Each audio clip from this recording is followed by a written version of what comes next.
वैमनज़ T20 world cup में भारत ने पाकिस्तान को 64 रन से शिकस्त दे दी।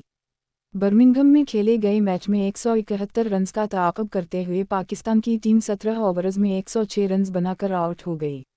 पाकिस्तान की जानिब से मनीबा अली 41 रन्स बनाकर नुमायां रहीं।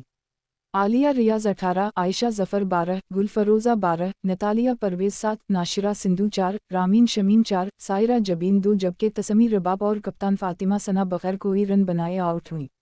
भारत की जानिब से देवपति शर्मा ने 5 विकेटें हासिल कीं। श्री चरानी ने 3 और शफाली वर्मा ने 1 खिलाड़ी को आउट किया। इससे कबल भारत की टीम ने टॉस जीतकर पहले बैटिंग करते हुए मुकर्ररा 20 ओवर्स में 6 विकेटों के नुकसान पर 170 रन स्कोर किए। भारत की जानिब से समृति मनधाना 68 रन्स बनाकर नुमायां रहीं। कप्तान हरमन परीयत कौर 36, ऋचा घोष 34, शफाली वर्मा 6, भारती फूलमाली 1 और जमाइमा रॉड्रिगेज 1 के इनफिरादी स्कोर पर आउट हुई।